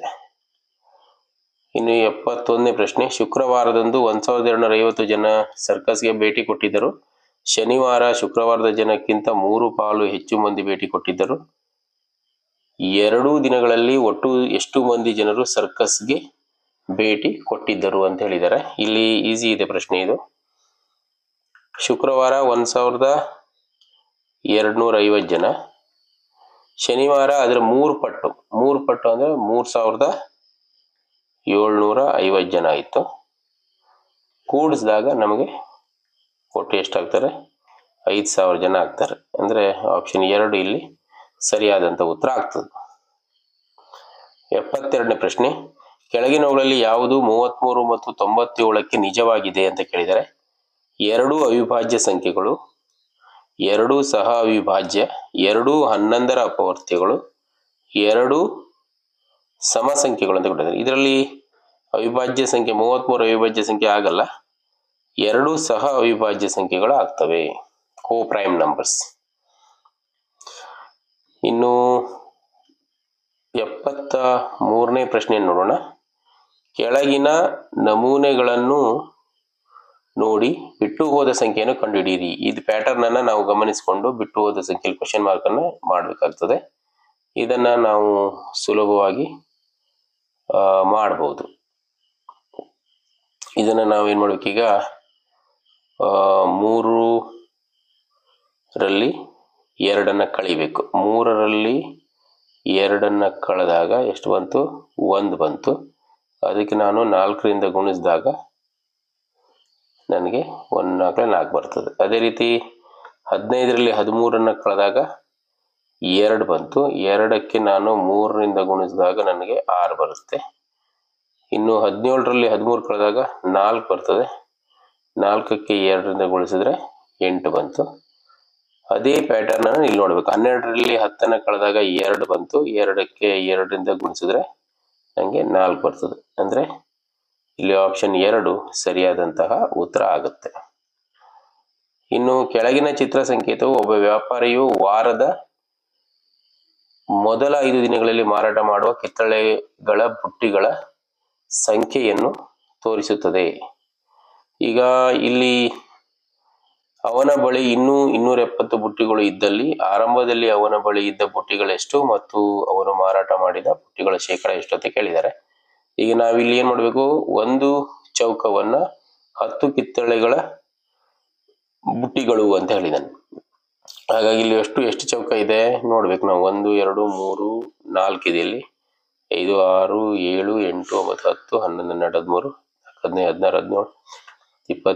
17 18 20 21 23 ಅಂದ್ರೆ 230 ಬುಟ್ಟಿಗಳನ್ನ ಹೊಂದಿದಾನವ. 230 ಅಂದ್ರೆ 270 ಬುಟ್ಟಿ ಅವನ ಹತ್ರ ಉಳಿದಿದೆ ಅಂದ್ರೆ ಒಟ್ಟು 500 ಏನ್ ಮಾಡಿದಾನ ಅವನು? ಬುಟ್ಟಿಯನ್ನ ತಂದಿದ್ದಾನಂತಾಯ್ತು. ಶೇಕಡ ಮಾರಾಟ ಮಾಡಿದ ಶೇಕಡ ಕೇಳಿದರೆ ಮಾರಾಟ ಮಾಡಿದ ಶೇಕಡವನ್ನ ನೀವು ಕಂಡುಹಿಡಿಬೇಕಂದ್ರೆ 230 ಅಪಾನ್ 500 ಗುಣಿಸು 100 ಮಾಡಿದಾಗ ನಿಮಗೆ 5 1 5 4 ನೆಕ್ಸ್ಟ್ 5 6 ಅಂದ್ರೆ 46 ಶೇಕಡ. ಎಲ್ಲಿದೆ ಅದು? ಇಲ್ಲಿ ಮುಂದಿನ ಆಪ್ಷನ್ ಅಲ್ಲಿ ನೀವು ನೋಡ್ಬೋದು. 500 ಮತ್ತು 46 ಶೇಕಡ ಇದನ್ನ ತಗೊಳ್ಬೇಕು. ಇನ್ನು ಒಬ್ಬ ಅಂಗಡಿಯವನು ನೋಟು ಪುಸ್ತಕಗಳನ್ನು ಪ್ರತಿಯೊಂದಕ್ಕೆ ರೂಪಾಯಿ 15ರಂತೆ ಅಥವಾ 5ರ ಒಂದು ಕಟ್ಟನ್ನು ರೂಪಾಯಿ 65ಕ್ಕೆ ಮಾರಾಟ ಮಾಡುತ್ತಾನೆ. ಶ್ರೀ ವಿನೋದ 12 ನೋಟು ಪುಸ್ತಕಗಳನ್ನು ಕೊಂಡುಕೊಂಡರೆ ಅವುಗಳ ಬೆಲೆ ಎಷ್ಟಾಗಬಹುದು ಅಂತ ಕೇಳಿದ್ದಾರೆ. ಅಂದ್ರೆ ಇಲ್ಲಿ ಅವನು 12 ಪುಸ್ತಕ ತಗೊಳ್ತಾನೆ. 12 ಪುಸ್ತಕ ಅಂದ್ರೆ 5ರ ಒಂದು ಕಟ್ಟಿಗೆ 65 ರೂಪಾಯಿ, 5ರ 2 ಕಟ್ಟಿಗೆ ಎಷ್ಟಾಯ್ತು? 130 ರೂಪಾಯಿ ಆಯ್ತು. ಮತ್ತೆರಡು ಬಿಡಿಗೆ 30 ರೂಪಾಯಿ ಆಯ್ತು. 15ರಂತೆ ತಗೊಳ್ತಾನೆ, ಬಿಡಿ 2 ಬರ್ತದೆ. ಒಟ್ಟು 160 ರೂಪಾಯಿಯನ್ನು ಕೊಡ್ಬೇಕಾಗ್ತದೆ. ಆಪ್ಷನ್ 2 ಸರಿಯಾದಂತ ಉತ್ತರ ಆಗುತ್ತೆ. ಇಲ್ಲಿಗೆ ಗಣಿತದ ಪ್ರಶ್ನೆಗಳು ಇಲ್ಲಿಗೆ ಮುಗಿತವೆ. ಇನ್ನು ಭಾಷೆಗೆ ಸಂಬಂಧಪಟ್ಟಂತಹ ಪ್ರಶ್ನೆಗಳನ್ನ ನೀವಿಲ್ಲಿ ನೋಡ್ಬೇಕು. ಪ್ಯಾಸೇಜ್ ಅನ್ನು ಅವರು ಕೊಟ್ಟಿರ್ತಾರೆ. ಪ್ಯಾಸೇಜ್ ಅನ್ನ ಓದ್ಕೊಂಡು ನೀವು ಕೊಟ್ಟಿರುವಂತಹ 5 ಪ್ರಶ್ನೆಗಳಿಗೆ ಉತ್ತರವನ್ನು ಬರೀಬೇಕಾಗತ್ತೆ. ಇದು ಸುಲಭ ಇರುತ್ತೆ. ನೀವು ಪ್ಯಾಸೇಜನ್ನು ಅರ್ಥ ಮಾಡಿಕೊಂಡು ಓದಿ ಇದನ್ನು ಬರೀಬಹುದು. ಅದೇ ರೀತಿ ಇಲ್ಲಿ 2ನೇ ಪ್ಯಾಸೇಜ್ ಇದೆ ನೋಡಿ, ಇದನ್ನು ಸಹ ನೀವು ಓದಿ ಸುಲಭವಾಗಿ ಬರೀಬಹುದು ಆನ್ಸರನ್ನು. ನೆಕ್ಸ್ಟು 3ನೇ ಪ್ಯಾಸೇಜು ಗದ್ಯ ಭಾಗ ಕೊಟ್ಟಿರ್ತಾರೆ, ಇದನ್ನು ಸಹ ನೀವು ಓದಿ 5 ಪ್ರಶ್ನೆಗಳಿಗೆ ಉತ್ತರವನ್ನು ಬರೀಬಹುದು. ನೆಕ್ಸ್ಟ್ 4ನೇ ಪ್ಯಾಸೇಜು, ಇದು ಸಹ ಸುಲಭ ಇರುತ್ತೆ, ಓದಿಕೊಂಡು ಕರೆಕ್ಟಾಗಿ ಉತ್ತರವನ್ನು ಬರೀಬೇಕು. ಒಟ್ಟು 5 ಪ್ಯಾಸೇಜ್ಗಳಿರ್ತವೆ. 5 ಪ್ಯಾಸೇಜ್ಗಳಲ್ಲಿ 25 ಪ್ರಶ್ನೆಗಳಿರ್ತವೆ. 25 ಪ್ರಶ್ನೆಗಳನ್ನು ನೀವು ಉತ್ತರ ಮಾಡಬೇಕು. ಇಲ್ಲಿಗೆ 100 ಪ್ರಶ್ನೆಗಳು ಮುಗಿತವೆ. ಈ 100 ಪ್ರಶ್ನೆಗಳಲ್ಲಿ ನೀವು ಚೆನ್ನಾಗಿ ಉತ್ತರವನ್ನು ಬರೆದ್ರೆ ಸುಲಭವಾಗಿ ನವೋದಯ ಶಾಲೆಗೆ ಪ್ರವೇಶವನ್ನು ಪಡೆಯಬಹುದು. ಎಲ್ಲರೂ